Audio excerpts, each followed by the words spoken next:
अपना झूठ स्वीकार करना, अपनी चोरी भी स्वीकार करना, अपनी कमजोरी भी स्वीकार करना उसी के लिए संभव हो पाता है जिसने जीवन में कुछ ऊंचा अर्जित भी किया हो। इसीलिए आप पाएंगे कि जिन लोगों ने वाकई जीवन में ऊंचाइयां छुई वो बड़ी आसानी से अपनी कमजोरियां भी स्वीकार कर लेते हैं। संत लोग गाते हैं, मौसम कौन कुटिल खलकामी। अजीब बात है, संत कह रहा है मेरे जैसा कुटिल कौन, मेरे जैसा खल धूर्त कौन, मेरे जैसा कामी कौन। ये संत गा रहा है। संत को ये स्वीकार करने में कोई दिक्कत नहीं है कि वो कुटिल है, खल है और धूर्त है, कामी है। आम आदमी कहता है अरे साहब हमसे ज्यादा पाक साफ कौन होगा, हमसे ज्यादा सच्चा और निष्काम कौन होगा। आम आदमी की मजबूरी है, उसके पास सिर्फ घाटा ही घाटा है। उसका दिल टूटता है ये स्वीकार करने में कि उसकी पूरी जिंदगी घाटे का सौदा रही है। वो कैसे स्वीकार कर ले सबके सामने, वो कैसे बर्दाश्त कर ले। तो फिर उसे झूठ बोलना पड़ता है कि नहीं नहीं हम तो बड़े अच्छे आदमी हैं। संत कहता है मैं तो अपनी एक एक कमजोरी गिन गिन के बताऊंगा, मैं तो अपना एक एक नुक्स खोल खोल के उघाड़ उघाड़ के दिखाऊंगा। क्यों? क्योंकि जब मैं बता लूंगा कि मेरा यहां भी घाटा है, मेरा यहां भी घाटा है, मेरा यहां भी घाटा है, मैं यहां भी कमजोर हूं, मेरी ये भी गलती है, मेरी वो भी गलती है, ये सब बताने के बाद मैं कहूंगा इन सब गलतियों के बाद भी, इन सब गलतियों के बावजूद और इन सब गलतियों से बहुत बड़ा कुछ है मेरे पास। और वो जो बहुत कुछ उसके पास बड़ा है उसके आगे वो सारी गलतियां फिर बहुत छोटी हो जाती हैं। याद रखिएगा वो जो गलतियां हैं, वो जो घाटा है, वो जो कमजोरियां हैं वो सबके पास होती हैं। छोटे आदमी बड़े आदमी में अंतर ये नहीं होता कि बड़े आदमी पे कमजोरियां नहीं हैं। अपने भीतर जो भी देखता है, अगर वो ज़रा ईमानदार आदमी है तो उसको यही सब दिखाई देगा। क्या? अपनी चोरियां, अपने झूठ, अपनी कमजोरियां, साहस की कमी, प्रेम की कमी, विकार वासनाएं, और क्या दिखाई देगा भीतर जब झांकोगे। तो अच्छा किया भीतर देखा, ये सब तुमने पाया। मेरा सवाल ये है कि यही सब क्यों पाया? इसके अलावा भी तो एक चीज पाने की हो सकती थी, वो क्यों नहीं कमाई आज तक?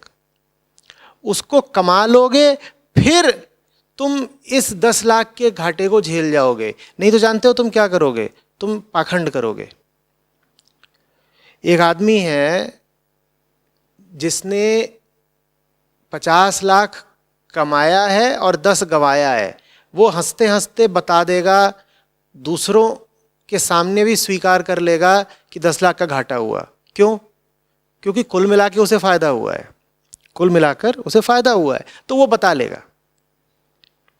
लेकिन जिसको सिर्फ घाटा ही घाटा हुआ है वो फिर पाखंडी हो जाता है। वो मानना ही बंद कर देता है कि उसको घाटा हुआ है, क्योंकि उसके पास कुल मिलाकर क्या है? सिर्फ घाटा। और जिसको घाटे के साथ मुनाफा भी हुआ है वो फिर ईमानदारी से मान लेता है उसको घाटा हुआ है, क्योंकि उसके पास घाटे के अलावा मुनाफा भी है। बात समझ में आ रही है? तुम बच्चे थे, तुम्हारी परीक्षा के बाद जांची हुई कॉपियां, उत्तर पुस्तिकाएं बट रही थी।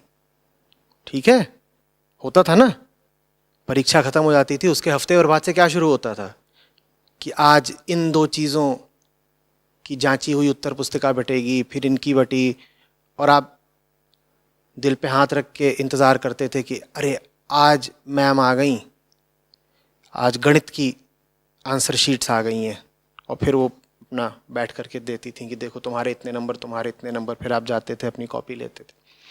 तो आज बटी हैं, गणित की, अंग्रेजी की।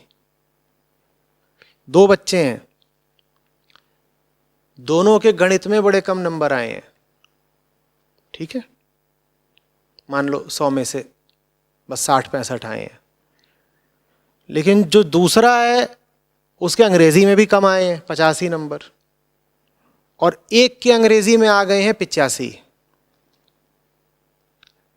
ज्यादा संभावना यही है कि ये जो बच्चा जिसके गणित अंग्रेजी दोनों में कम आए हैं, ये घर जाकर के अपनी कॉपियां दिखाएगा नहीं, ये छुपा जाएगा। ये जो बच्चा है ये घर जा करके कॉपियां दिखाएगा नहीं, ये झूठ बोल जाएगा, ये पाखंड करेगा, ये छुपा जाएगा। और वो जो बच्चा है जिसके एक विषय में कम है लेकिन दूसरे में भरपूर है, वो घर जाके ईमानदारी से दोनों कॉपियां रख देगा, क्योंकि उसको पता है एक जगह कम है तो दूसरी जगह मैंने भरपाई कर ली है, वो बता देगा। तो झूठे बेईमान आदमी की निशानी यही होती है कि वो अपनी कमजोरियों की चर्चा ही नहीं करना चाहता। वो ऐसा नाटक करता है जैसे कि उसमें कमजोरियां हो ही नहीं।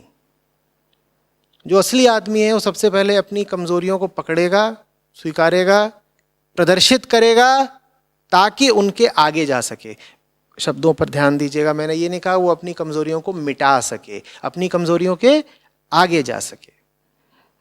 देखिए, किसी चीज के अतीत चले जाना एक बात होती है, किसी चीज के बियॉन्ड चले जाना एक बात है, अतिक्रमण कर जाना एक बात है, और किसी चीज की सफाई करना, किसी चीज पर विजय पाना बिल्कुल दूसरी बात है। हम अक्सर ये गलती कर जाते हैं कि हमारी जो सब क्षुद्रताएं हैं, कमजोरियां हैं, विकार वगैरह जो भी चीज़ें हैं जो हमें पता है भीतर है अच्छी नहीं लगती, हम उनसे लड़ने बैठ जाते हैं।